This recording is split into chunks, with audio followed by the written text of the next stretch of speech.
Well, hi, everybody, and welcome to the League of Women Voters of Los Altos and Mountain View. Tonight is our pros and cons session for the November 8th ballot. My name is Pete Stahl, and I've been a speaker with this League of Women Voters for quite some time. I'm happy to bring these pros and cons and a more general description of what's on the ballot to you. So let's go ahead and get started. I'm going to share my screen here and start up my official slideshow. And that is this button. Good. So first, for those of you who are unfamiliar with the League of Women Voters, it's divided into two different organizations. There's the Advocacy Wing and the Education Fund. The Education Fund is who I'm speaking on behalf of tonight. It's nonpartisan, educational, and our goal is to build citizen participation through the democratic process. And we do studies, we do outreach like we're doing tonight. It's the advocacy wing that makes, that lobbies various governments for positions that they have in a nonpartisan manner. So tonight, what this means is I'm going to be giving you information about what's on the ballot, but I will be making no recommendations on how to vote. Our agenda tonight, I'll be talking a little bit about voters' choice and giving you a few online resources that you can use to get more in-depth information. I'll briefly talk about which candidates are on the ballot, and then I'll discuss the statewide and local propositions, and that's the real heart of the presentation. The ground rules. Once we get to the ballot propositions, I'll give you a description of each measure and brief arguments for and against. I actually happen to have very strong opinions about most of the ballot propositions, but that's not what I'm here to talk about. So I will do my very best to hide my opinion. If at the end of the evening you have no idea how I'm going to vote, I will have done my job right. The whole idea here is to give you enough information to decide what makes sense to you. So let me talk briefly about how to vote and the Voters' Choice Act. This will be the second year that we have had voters' choice in Santa Clara County.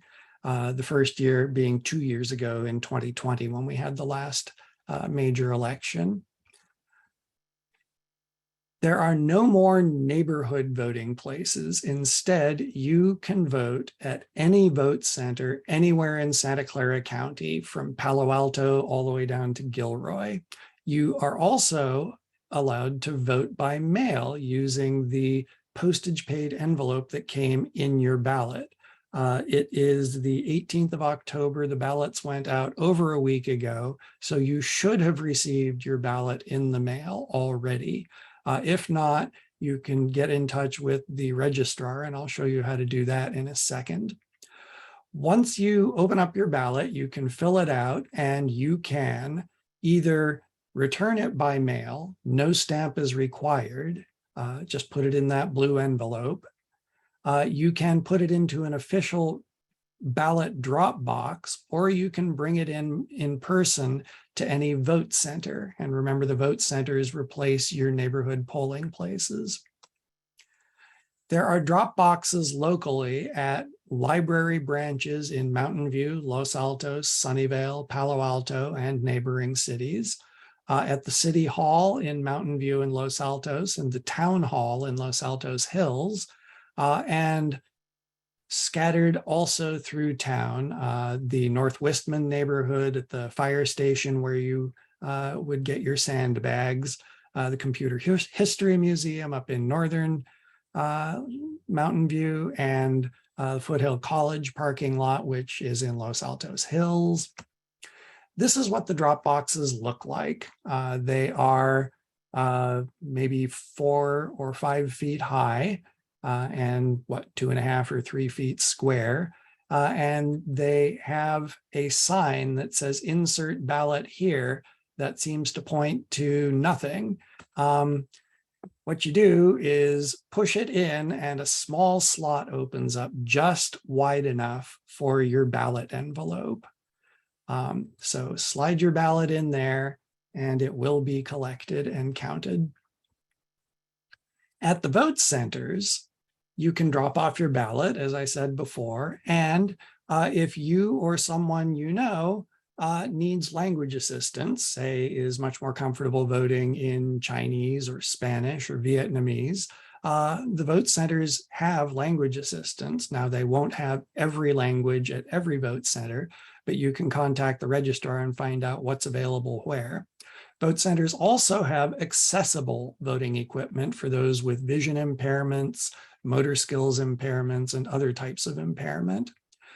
If you have neglected to register, you can go to a vote center and register at the same time that you vote.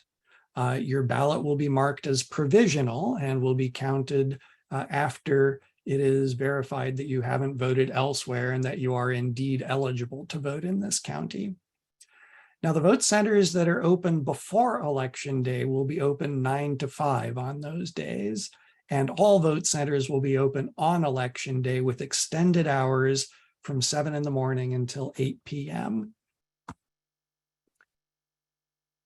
sccvote.org is the URL for the Santa Clara County Registrar of Voters.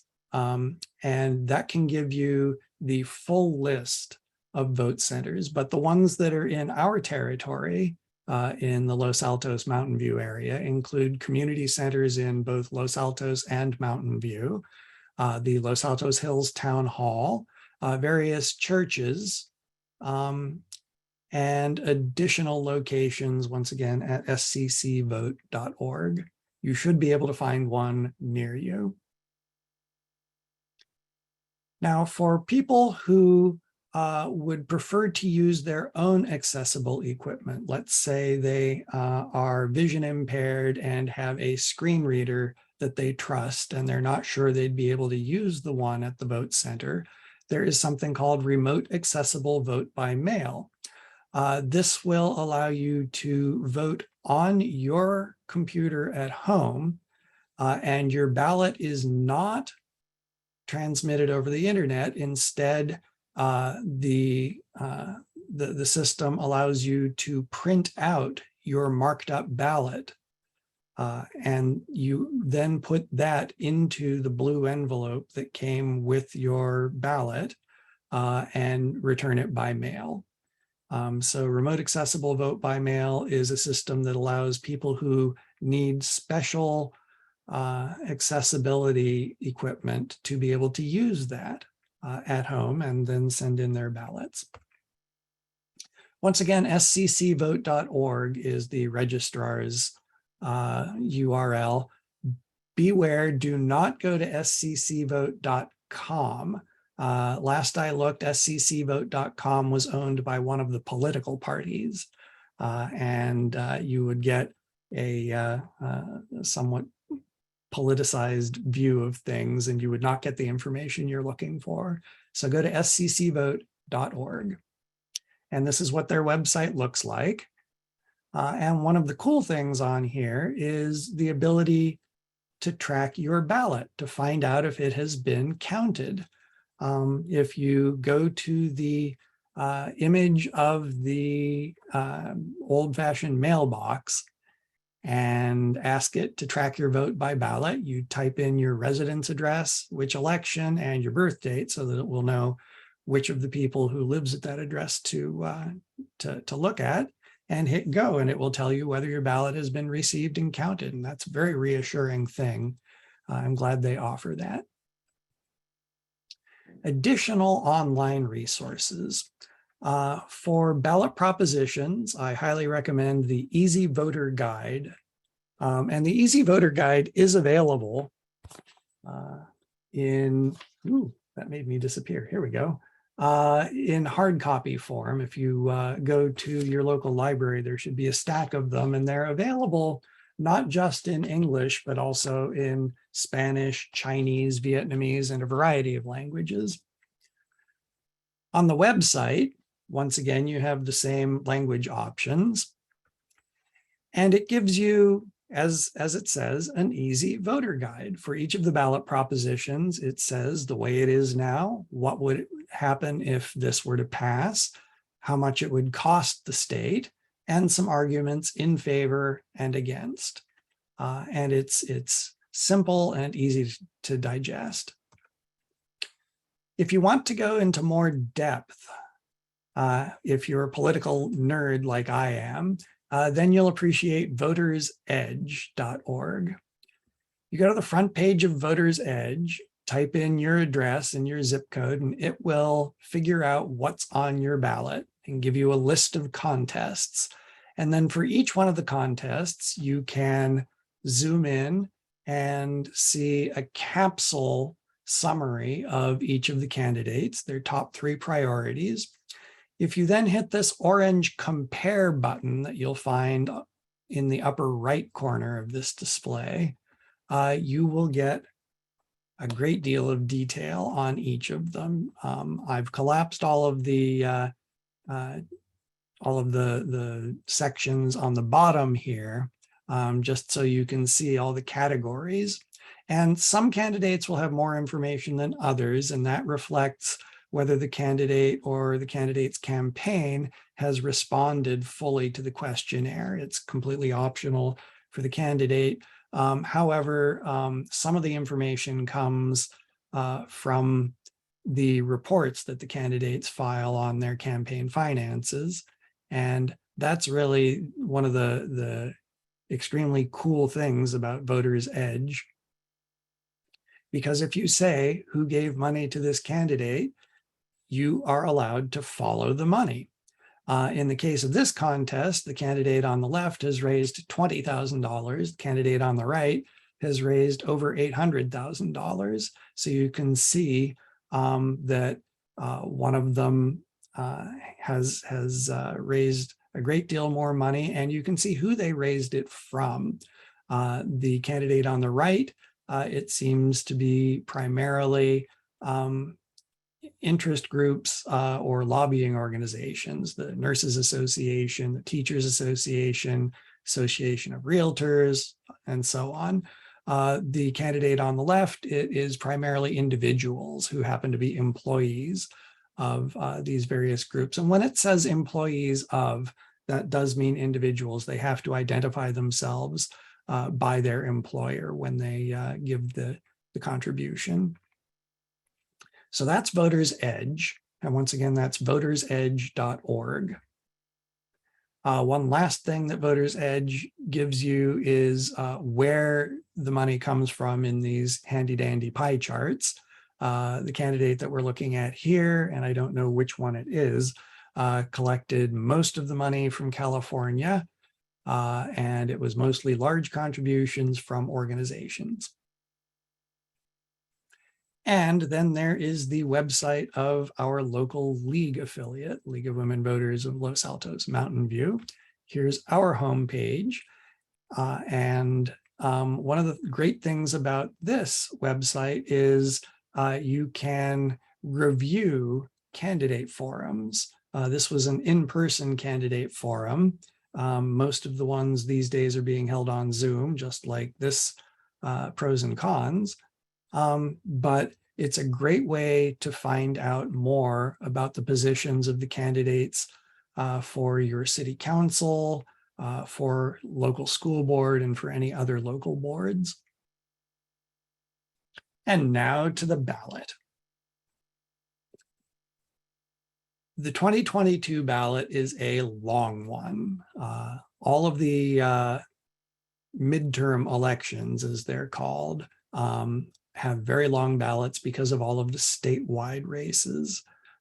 So there are state offices. I believe there are 9 of those. Then we've got legislative races at the federal, state, and local. and nonpartisan offices at the state level, local offices, and finally, state ballot measures. Make sure that you go through your ballot all the way and don't stop when you think you're done. Keep turning pages because there might be something on the next page that you weren't expecting. The offices that were on the previous slide that said top 2 are part of the top 2 voting system that we've had in California for about a decade and a half. Let me back up one slide and you can see what those are. The state offices, federal legislative, and state legislative. And what that means is that the primary in June was for all candidates of all parties. And if you remember back then, there may have been lots and lots of candidates for, let's say, governor. And the top 2 became the finalists. And in this November election, we are voting on the top 2 finalists.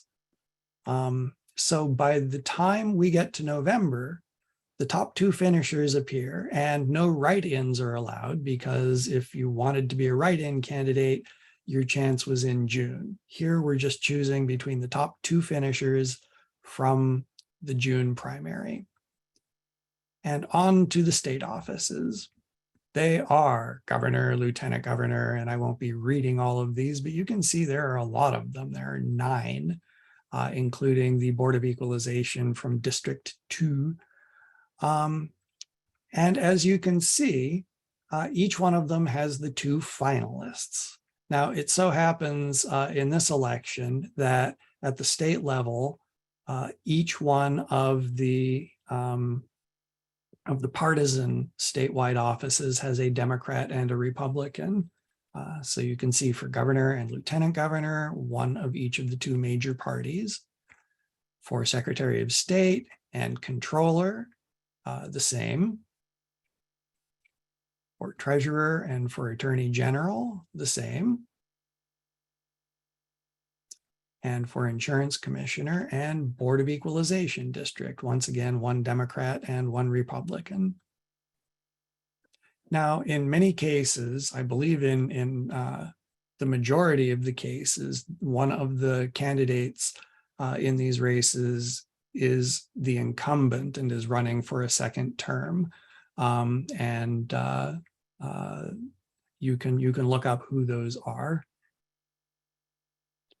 So those are the statewide offices. There are a number of legislative races, 2 for US Senate, 1 for House of Representatives, 1 for Assembly, and in our area, there is no state Senate race because that's a 4-year term and we elected our senator 2 years ago. So that'll be appearing again 2 years from now. There are 2 US Senate terms on the ballot. One of them is to fill out Kamala Harris's term. Remember, she resigned from the US Senate in January in order to become vice president. Alex Padilla, who you see here on the top line, was appointed until the next statewide election. Well, the next statewide election is on November 8th. And whoever wins this remainder of 2022 piece gets to serve for the rest of November, the rest of December, and the first, I think, 2 days of January. So it's a 2-month term.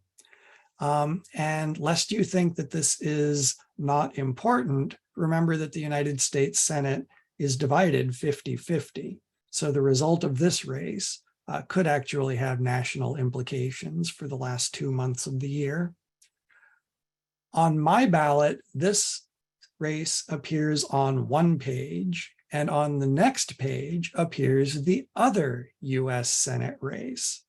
Be very careful that you vote in both of these races if you want to. It turns out that it's exactly the same 2 candidates running for the full 6-year term that begins in early January of next year. So this is 2023 through 2029. And once again, we have a Democrat and a Republican. House of Representatives, there's a new district that includes Mountain View, Los Altos Hills, as well as all of the cities north through Atherton and Woodside. It actually wraps around Cupertino and includes Saratoga, Los Gatos, Campbell, and a chunk of San Jose. So it's kind of a sprawling district. And there are two candidates, and they are both Democrats because these were the top two finishers in the June primary. And because they're the top two finishers, no write-ins are allowed. So to vote in this race, select one of the two. For state assembly, it's a similar looking district, somewhat smaller because assembly districts are smaller. And there are two candidates, one Democrat, one Republican. And that's it for the partisan offices. Nonpartisan offices, there are judges. These are appointed to terms of, gosh, it's either 6 years or 10 years. And my memory is failing me right now, but they're lengthy terms. And on each one of these judges, the first four on this list are sitting on the state Supreme Court. The other three are in the Court of Appeals. Your options are to vote yes to confirm or no to not confirm. And if they're not confirmed, then new judges will be appointed by the governor and confirmed by the state Senate. So you get to vote yes or no on these judges. And let me pause here for just 1 second and put in a word for the option of not voting. I'm not recommending not voting, but I want you to be aware that you have that option on these races or on any other races, and even on the ballot propositions. Your ballot will have the votes that you put on it, and it will be counted regardless of whether you vote just for governor and nothing else, or if you vote on every single issue. The ballot looks a lot like a standardized test, and it's easy to fall into the trap of thinking, oh my God, I have to vote on this or else I will fail. I will not be a citizen in good standing. And it turns out that that's not the case at all. And if you are voting simply based on someone's name or their listed occupation, you might be casting an uninformed vote for someone that, if you learned more about them, you might prefer to vote a different way. So I just want you to bear in mind that this is always an option, and it is not destructive at all. It is perfectly fine to leave it blank if you really don't know. There are two candidates for statewide superintendent of public instruction, and this is a nonpartisan office, and so we don't see their political parties listed here. And the local offices. There are 3 seats up for election in the high school district that covers Mountain View, Los Altos, and Los Altos Hills. 6 candidates for 3 seats. You can vote for 3, for 2, for 1, or for none at all. Similarly, in the Los Altos Elementary District, which runs, I think, K through 8, there are 3 seats and 4 candidates.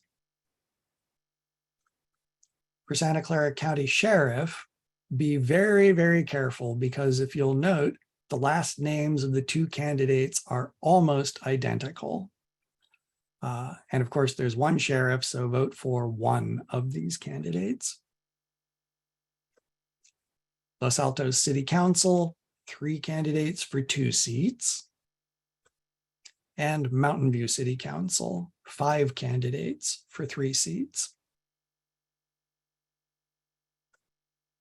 Water District, we are in District 7, and there are 2 candidates for that seat.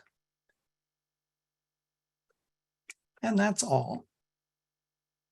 So let's go to the state ballot propositions. What I will do is go through a description and the pros and cons for a single ballot proposition, and then pause and take a few questions. So let's dive in. There are 7 of them, and they are numbered 1 and then 26 through 31. And it was the state legislature that decided on this somewhat quirky numbering. Proposition 1 is about reproductive freedom. It will name abortion and contraception as rights in the California Constitution. The way it is right now, the California Constitution recognizes a right to privacy. And starting in the early 1970s, the state Supreme Court has been interpreting that as implying a right to decide whether one gets an abortion. There have also been a number of statutes of laws passed by the state legislature affirming a right to abortion. However, should the political winds in California change, and if abortion opponents were to take the majority in the state legislature and form a majority on the Supreme Court, those current positions could be reversed. So what Proposition 1 would do is specifically name abortion and contraception as rights in the state constitution, and not depend on the interpretation of the privacy clause as guaranteeing a right to abortion. If this were to happen, the state would not be able to deny or interfere with someone's right to choose an abortion or contraception. And as I said before, these are currently protected by both statute and state Supreme Court decision. Reasons to vote in favor of Proposition 1. The number 1 reason is that the state constitution must name these rights specifically, or else they could be vulnerable to future courts and legislatures. And you also might vote in favor of Prop 1 if you believe that reproductive rights are basic human rights. You might vote against Proposition 1 if you believe that abortion is wrong and should not be protected. And you might vote against Prop 1 if you believe that the language is overly broad and could be interpreted as allowing late-term abortions. So that's Proposition 1.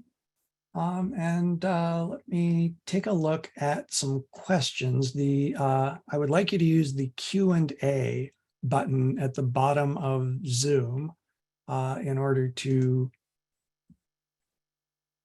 ask questions. So those should be open. And let me give you a few seconds to type them in. I see no questions so far. Let me give you a couple more seconds and then I'll move on.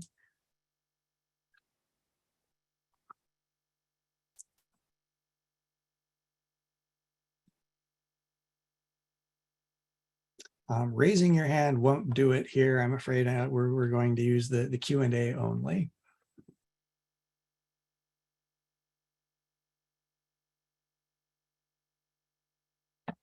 All right, let's move ahead. I'm going to be handling props 26 and 27 together. So I'll describe what each would do and the pros and cons, and then take questions at the end.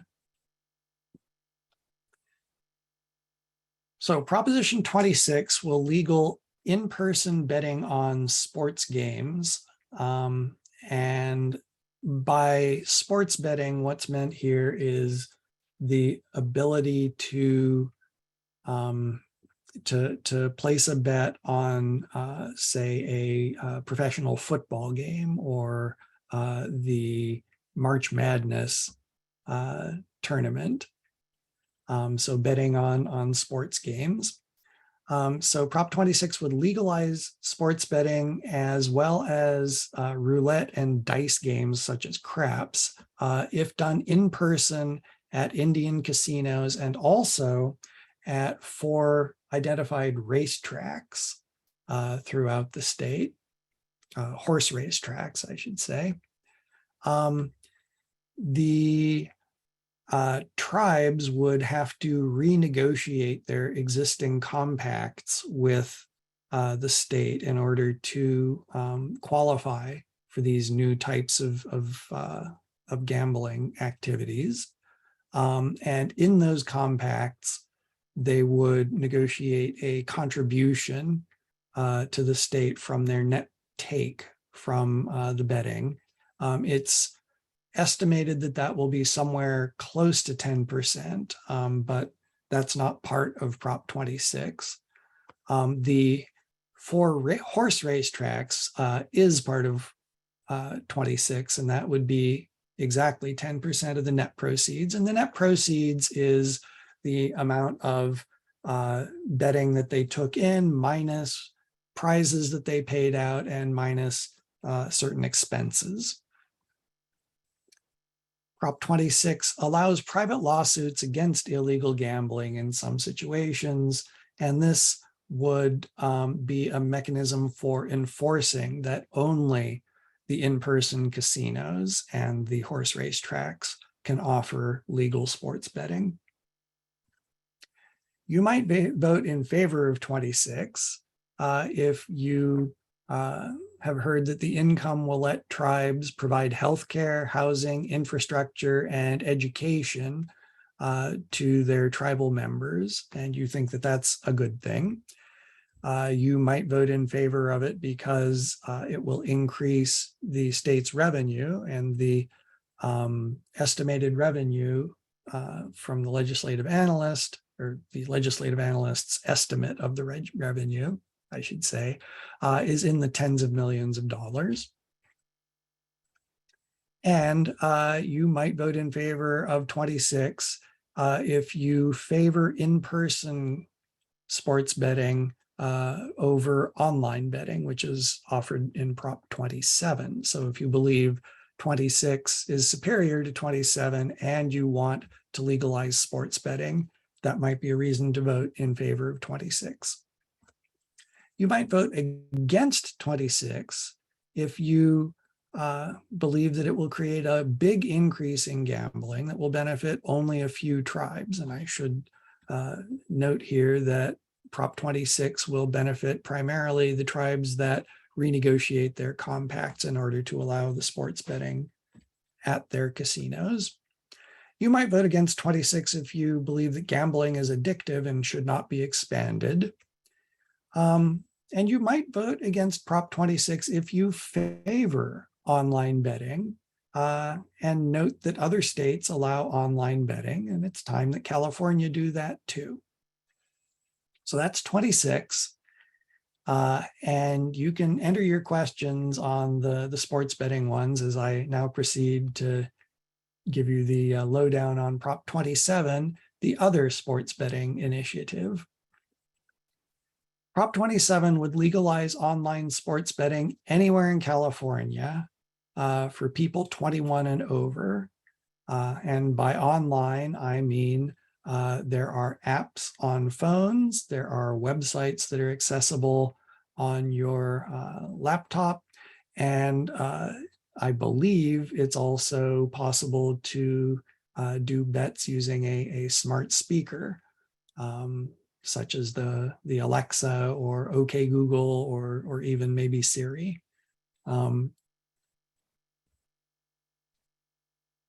Under Prop 27, a number of major online sites would qualify to offer sports betting, and these have names like FanDuel, BetMGM, DraftKings, Wins. These are major names already involved in sports betting. They have to be a certain size in order to qualify under Prop 27. And certain tribes will also act as their proxies within California. These companies are all out of state and would need a California tribe to sponsor them, so to speak. And the gaming tribes would also be authorized to offer their own sports betting online. Under Prop 27, once again, 10% of the profits go to California. And the revenue under Prop 27 does not go into the general fund. Instead, it's earmarked to address homelessness, mental health programs, and also some amount of it goes to the tribes. You might vote in favor of 27 if you believe that other states allow online sports betting and California should join the club, that it would protect gamblers and end illegal operations. In other words, by doing essentially what we did with marijuana a few years ago, it would bring this activity, which is going to go on anyway, out into the open, regulate it, and tax it. You also might vote in favor of 27 because you like that it guarantees extra funding to address homelessness, mental health issues, which are very important in California. You might vote against 27 if you object to the large out-of-state gambling companies and how much money they would make. The legislative analyst's estimate from Prop 27 is that hundreds of millions of dollars would come in. And if that's 10% of the profits, then it means that the principal companies behind the gambling would in aggregate be earning billions of dollars per year. You might vote against Prop 27 if you believe that gamblers should have to be physically present because online betting promotes gambling addiction. If you believe that, it's a reason to vote against 27. And you might vote against 27 if you believe that 10% isn't enough money going to the state and that the profits would be too large. And here, let me point out that both 26 and 27 are initiatives. That means that they were written by people associated with or affiliated with the gambling companies and gambling tribes. The state was not involved in drafting these. And so the terms might or might not be the best that the state can do. So let me pause here and ask for questions on 26 and 27. And I see one here from Deb. It says, why do Props 26 and 27 exist rather than going through the legislative process? I think it primarily has to do with whether they wanted to negotiate with the legislature or thought they could get a better deal coming directly to the people. There's a lot of speculation if both of these fail that the tribes and or the gambling companies will go to the legislature and see if they can negotiate something that has the legislature's approval. But that's purely speculation at this point.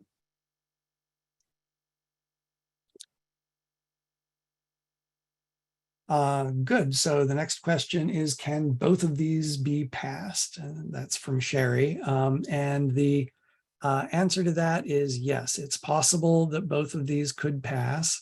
And it would probably end up in court. The speculation there is that in all likelihood, one would go into effect, the one that got the most votes, and the other wouldn't. And let me also mention that you do not have to vote for either one of these. There's no requirement that you choose one or the other.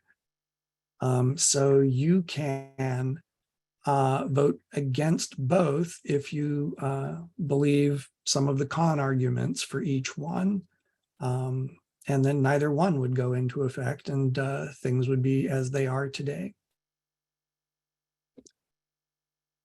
Good. Let me move on to Proposition 28. That has to do with the funding for arts and music education. Proposition 28 requires the state to allocate about $1 billion each year dedicated for arts instruction in public schools, and this is kindergarten through 12th grade. This $1 billion would be on top of what's known as the Proposition 98 guarantee.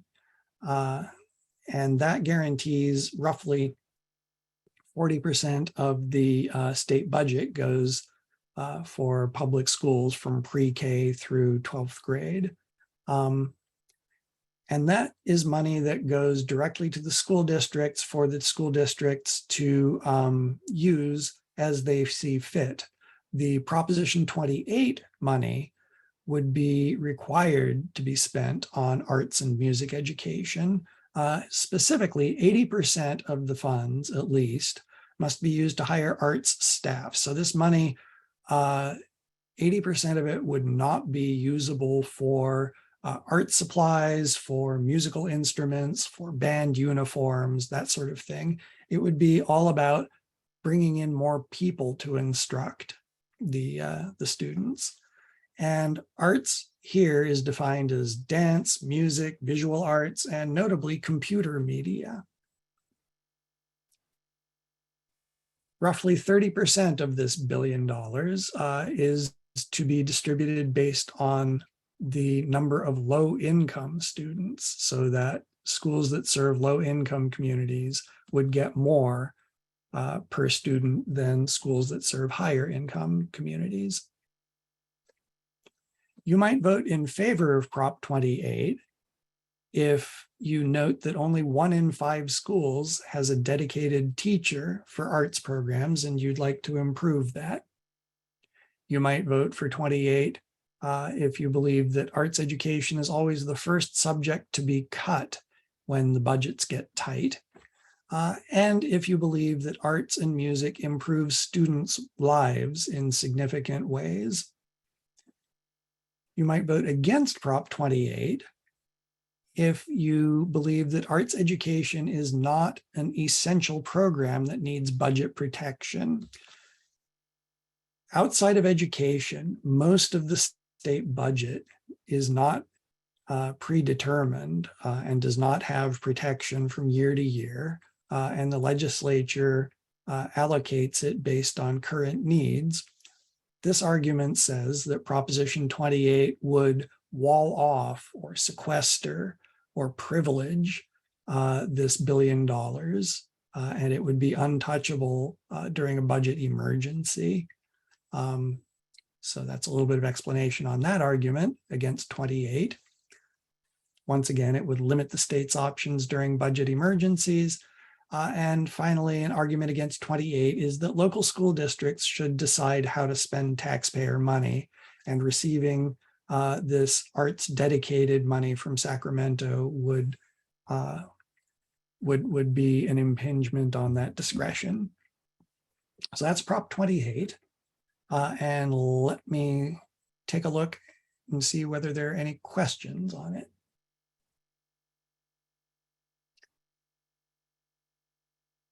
All right, I'm not seeing anything. Good, well, let me move on to 29. And after I'm done with all of the propositions, after number 31, I'll be willing to take a few questions on any of the propositions. So if you have questions on some of the earlier ones, go right ahead.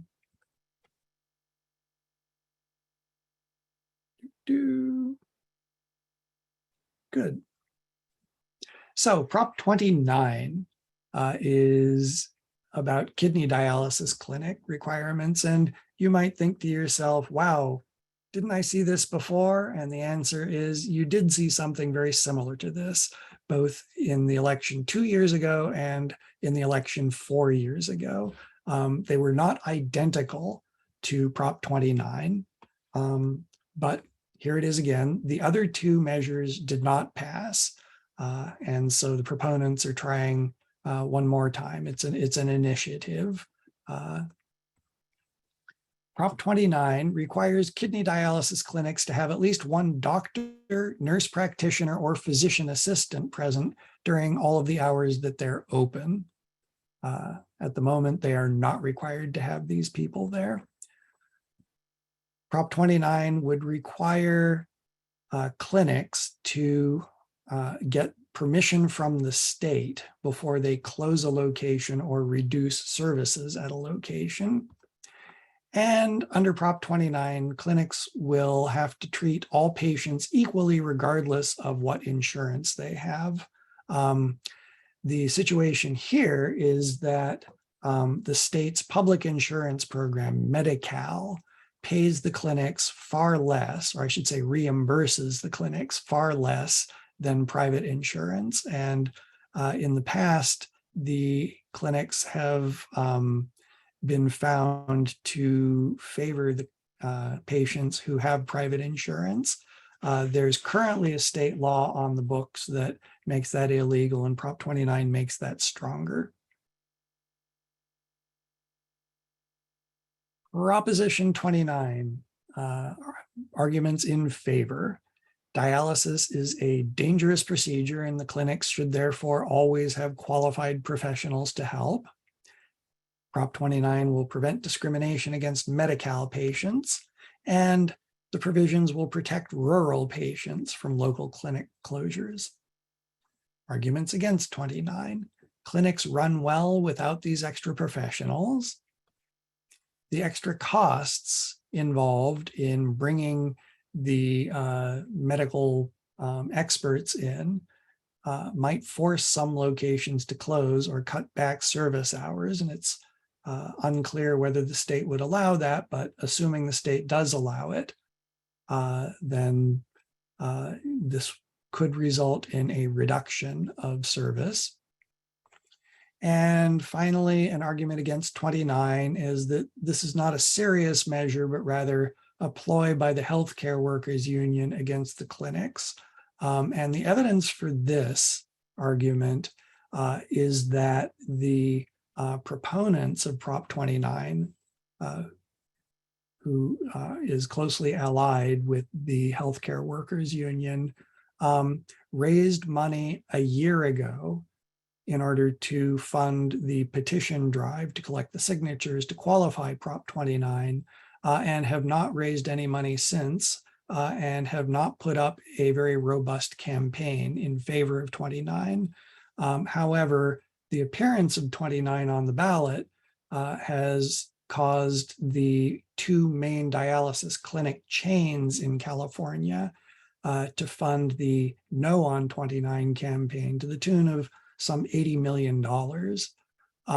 And so there's speculation in an article in the Los Angeles Times a few weeks back that the true purpose of 29 is to drain the coffers of the dialysis clinic chains, and not necessarily to get the measure passed.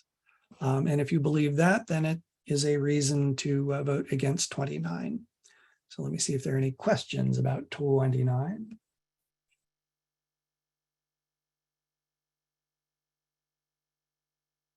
Good. I see a good question about Proposition 28, and I will answer that after we finish with the ballot propositions. Good. Here's Prop 30. Prop 30 is perhaps the most complex measure on the ballot, and probably the most controversial as well. So I'll take it slow, and I'm just going to give an overview. There are lots of details that I might not get into. Feel free to ask about those and I can address them. Proposition 30 will increase the incremental tax rate on income over $2 million by 1.75%. Currently, any income that you have above $1 million, which is to say your second $1 million and third million and fourth million, is taxed at 13.3% at the state level. If Prop 30 passes, then your third, fourth, and fifth, and so on $1 million would be taxed at 15.05%. It would have no impact on any income below $2 million. So you could say that any of us on this call who make less than $2 million in a given tax year would not be affected by the new income tax rate that Prop 30 would impose. It's estimated that this will raise somewhere between 3.5 and $5 billion per year, depending primarily on the capital gains climate in a given year. If the stock market and real estate market slump, then it'll be $3.5 million potentially lower. If we have a tremendous year for those areas and people make a lot of money from businesses, then it could be conceivably much higher than $5 billion. That money will be used to subsidize purchase of electric vehicles and charging stations and electric power infrastructure, and also 20% of it will be used for wildfire management. The rationale for including wildfire management is that in years such as 2020, when there were a lot of wildfires in California, the greenhouse gas contribution from wildfires was so high that it was almost comparable to the contributions from internal combustion engines throughout the state. And the 20% for wildfire management will go primarily to hiring more firefighters. The idea being that more firefighters means more containment of the wildfires and less greenhouse gases, and also more preservation of CO2 absorbing trees. The programs in Proposition 30 must primarily benefit those living in disadvantaged and low income communities. And the proponents of Prop 30 argue that these communities are currently very poorly served by electric charging infrastructure. In other words, chargers just aren't available. And if the chargers aren't there, then the people who live in those communities are going to be much, much slower to convert from internal combustion engines to electric vehicles. So those are the primary provisions of Proposition 30. The subsidies will be available to individuals and to businesses, and significantly, the subsidies will also be available to government agencies. So Prop 30 money would be used to convert city buses and school buses to electric, as well as vans in agricultural areas that bring farm workers from site to site, and the vehicles used by any number of agencies, including, say, Caltrans or the Highway Patrol. The electric power infrastructure includes improvements to the grid in order to handle reliably the higher higher demand that new electric cars will generate.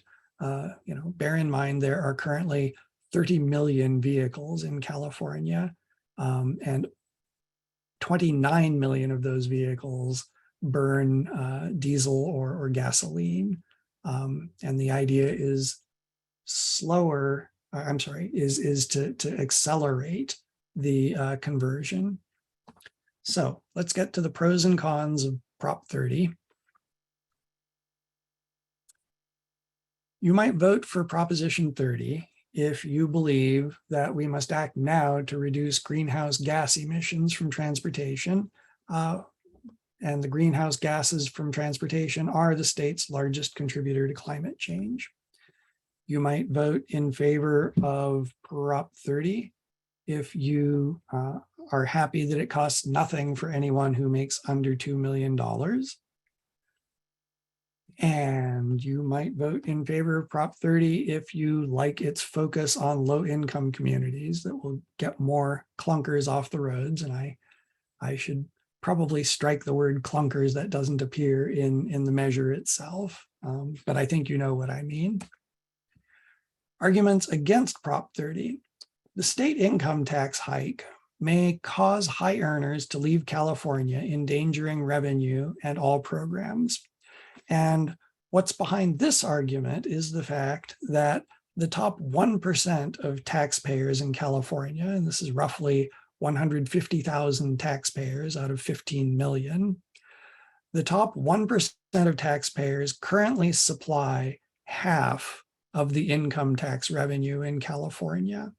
It is extremely weighted at the high end.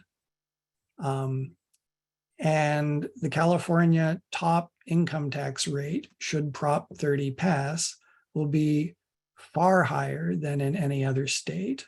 Particularly, some states have zero state income tax: Nevada, Florida, Wyoming. So it is speculated that should Proposition 30 pass, it will spur a millionaire's exodus from California, and that will significantly reduce the overall income tax revenue that the state gets. And that goes into the general fund. A reduction in state revenue would affect essentially everything that the state funds. So if you believe that Prop 30 would endanger revenue for all programs in the state, that would be a reason to vote against Prop 30. You might vote against Prop 30 if you believe that the money in the Federal Inflation Reduction Act and the state budget is sufficient. And those two currently have billions and billions of dollars for electric vehicle conversion in California. And you might vote against Proposition 30 if you believe it's unnecessary, because market forces will bring electric vehicles within reach of all car buyers soon enough. Before I leave this pros and cons and go to your questions, I do want to address the role of Lyft in Prop 30. As many of you are aware, the campaign in favor of Proposition 30 is being funded almost exclusively by Lyft, which is a ride-sharing company similar to Uber. And Lyft, last I looked, had poured in something like $35 million. It might be higher by now. So the question is, what's in it for Lyft? I have read through the fine print of the proposition, and I can tell you that, first of all, there's no direct benefit to Lyft. Lyft will not be receiving any of the $5 billion. Lyft, after all, does not own any of its fleet. It employs contractors, independent contractors, and each one of the Lyft drivers owns their own vehicle. However, Lyft and Uber and the other delivery companies are under a state imposed deadline to have 90% of their miles driven be converted from internal combustion to electric or hydrogen, some other emissions-free car, by the year 2030. So the clock is ticking on that. They've got to get 90% of their miles within 8 years done in electric vehicles.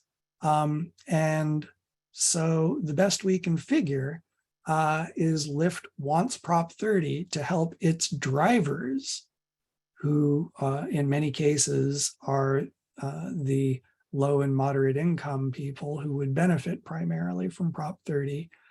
So Prop 30 would help Lyft's drivers convert to electric, which indirectly would help Lyft. It's telling that Lyft's main competitor, but Lyft's main collaborator on Prop 22 2 years ago, Uber, has not contributed any significant amount in favor of Prop 30. So let me turn to some of the questions here.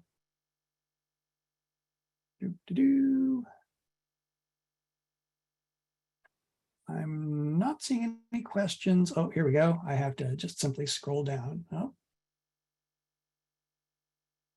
All right. I'm not seeing any questions here on Prop 30. And it might be that you're still digesting it. I know it's a lot to ask. So let me move on to Prop 31. And if you've got remaining questions on 30, type them on in. Prop 31 would implement a ban on flavored tobacco products. If it passes, the sale of flavored tobacco products such as cigarettes, chewing tobacco, and electronic cigarettes or vapes would be banned statewide. Currently, these are banned in a number of cities, including San Francisco and Oakland. Beginning early 2023, they will be banned in the state's two largest cities, San Diego and Los Angeles. Proposition 31 would extend it statewide. By flavored tobacco, the measure means menthol as well as these sweet flavors that you see, cotton candy, pineapple, bubblegum flavors that are commonly applied to the fluid that is in electronic or vape cigarettes. So pineapple vape fluid would be outlawed by Proposition 31. Flavored tobacco products would no longer be sold online or at gas stations, convenience stores, vending machines, and other places. Before I get to the pros and cons, let me point out that Proposition 31 is actually a referendum on a bill that was passed 2 years ago by the state legislature and signed by the governor. And when it did pass the state legislature, it passed nearly unanimously. In the entire Senate and Assembly, there was just one vote against. So it passed one of the chambers with no votes against, the other chamber with one vote against. However, it has not gone into effect yet because the tobacco companies collected enough signatures on a petition to force a referendum. And so now we vote on it. The law will go into effect if it gets more than 50% yes votes. If it gets fewer than 50% yes votes, then it will not go into effect. You might vote in favor of 31 if you believe that flavored tobacco products, especially fruit and candy, are irresistible to children. And if you believe that 90% of adults who smoke daily started before they reached age 18. You might vote in favor of Proposition 31 if you believe that banning menthol cigarettes in particular will help save Black lives. You might vote against Proposition 31 if you believe that it's already illegal to sell or advertise tobacco products to children, and Prop 31 wouldn't add anything that isn't already in force. You might vote against 31 if you believe that use of flavored tobacco products or any tobacco products is a personal choice. And you might vote against 31 if you believe that local businesses that sell these products will suffer, and you don't want to see that happen. So that's Prop 31, and that's the end of all of the ballot propositions. Local measures this year? None. Yay. So let me turn to the Q&A and see if there are any questions from the propositions that I can pick up and answer before we break. So here we go. We have a question from Joe regarding Proposition 28, which, to refresh your memory, here, actually, you know what I'm going to do? Can I go back up? Oh, I have questions. Good. So Proposition 28, once again, dedicates $1 billion to arts and music education. Joe asks, what is the source of the $1 billion of Prop 28 funding? Is it new money or is it coming from an existing program? Proposition 28 does not identify the funding source. So it comes from the general fund. So that's $1 billion less that the legislators will have to work with for the other programs. And many people believe that that's a reason to vote against 28. It doesn't bring in any new revenue. It simply guarantees that this portion of the existing revenue will be allocated for this purpose. Next, on Proposition 29, Michael asks, and Proposition 29 once again is kidney dialysis clinic regulation. Michael asks, why is union member involvement for this a bad initiative if better wages result for them? I'm not quite sure how to parse that. Union member involvement if better wages result for them. I'm not quite sure what you meant, but I can tell you that I could just repeat that the union and the clinics have been at odds for many years. Let me move on. Here we go. I think I've answered that.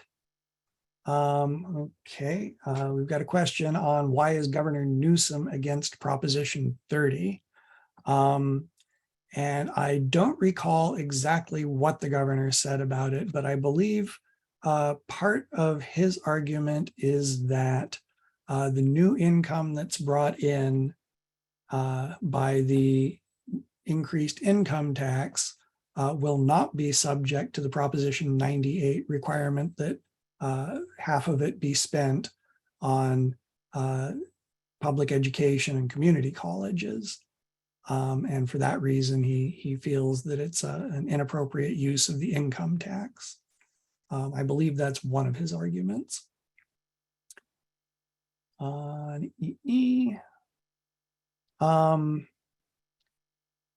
And we have a question from Judy on Proposition 30 for electric vehicles. Why put charging stations in areas where people are too poor to buy electric vehicles? The answer to that is in how the proposition also subsidizes the purchase of electric vehicles by people living in low and moderate income areas. The amount of the subsidies is yet to be determined. But the hope of the sponsors of Proposition 30 is that it will create the charging stations, and it will also bring electric vehicles within reach of people living in low and moderate income areas.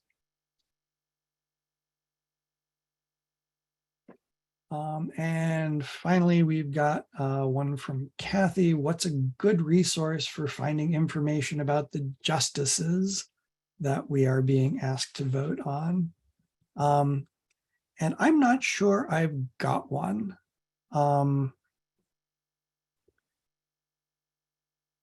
So if anybody's got a suggestion on that, I know the Bar Association has been helpful in the past for local judicial elections. I can tell you that all of the justices that are on the ballot this year were appointed either by Gavin Newsom or Jerry Brown. So if the political party of the governor who appointed the judge is important to you, that information might be helpful.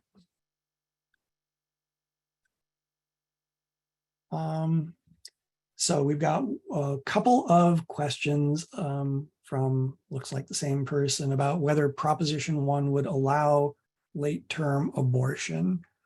That's Proposition 1, obviously, is a constitutional amendment about protecting the right to abortion. And it is something that unfortunately we have to speculate on because that law doesn't exist right now. But I can tell you that under the existing interpretation of the privacy clause, late-term abortions after, now I'm forgetting the number, I believe it's 24 weeks, are not legal in California. Those are not protected by the right of privacy. The dividing line is a medical/scientific line having to do with viability, the viability of the fetus outside the mother. And most people speculate that that distinction will remain should Proposition 1 pass, but there's some chance that it wouldn't. So I wish I could offer more certainty, but this is the way it goes with new laws. Good. Let me put in one last plug for the local League of Women Voters website, LWVLAMV, and those might look like spaces, but they're not. It's all one string of characters.